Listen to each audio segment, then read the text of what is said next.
হঠাৎ করেই ইসরায়েল সীমান্তে জড়ো হচ্ছে মিশরের হাজার হাজার সেনা। সাজোয়া যান আর ট্যাঙ্কগুলোও প্রস্তুত। যে কোনো সময় বেজে উঠতে পারে রণডঙ্কা, শুরু হয়ে যেতে পারে আক্রমণ। হঠাৎ এমন কি হয়েছে? মিশরের কেন এমন রণসাজ?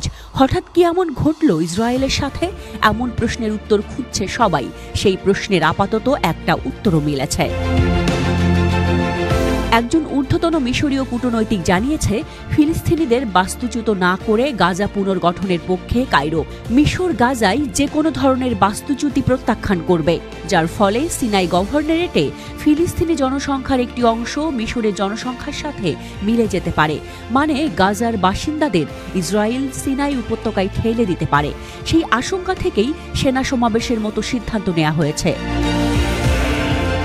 মিশরীয়রা বিশ্বাস করে লোহিত সাগর এবং ভূমধ্য সাগরের কাছে এবং সুয়েজ খালের তীরে সিনাইয়ের নিরাপত্তা পরিস্থিতি ঝুঁকির মুখে।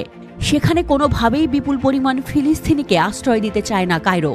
ওয়াশিংটনের সূত্র অনুযায়ী মিশরীয়রা মার্কিন পররাষ্ট্রমন্ত্রী মার্কো রুবিওকে একটি বিস্তৃত লিখিত ব্রিফিং দিয়েছে, যাতে মার্কিন প্রেসিডেন্ট ডোনাল্ড ট্রাম্পের প্রস্তাবিত বাস্তুচ্যুতি পরিকল্পনাটি সহজতর করতে মিশরীয় সামরিক প্রতিষ্ঠানকে যে নিরাপত্তা কারণগুলি প্রত্যাখ্যান করতে বাধ্য করার কারণ লেখা আছে।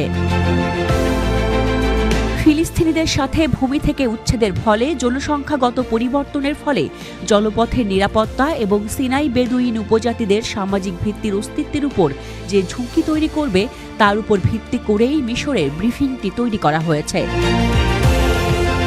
মিশরীয় সামরিক প্রতিষ্ঠানটি ইসরায়েলি পক্ষকে সুনির্দিষ্ট বার্তা পাঠাতে শুরু করেছে, যাতে তুলে ধরা হয় যে কায়রো কখনোই ফিলিস্তিনিদের ব্যাপকভাবে উচ্ছেদে রাজি হবে না।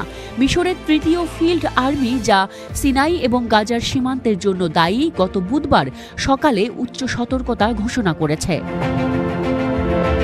এটি একটি জরুরি বার্তা, যা ইঙ্গিত দেয় যে ট্রাম্পের উচ্ছেদ পরিকল্পনা এবং জনসংখ্যা স্থানান্তরের জন্য ইসরায়েলি সামরিক পদক্ষেপ প্রতিরোধ করার জন্য মিশরীয় সেনাবাহিনী সামরিক যুদ্ধের জন্য প্রস্তুত।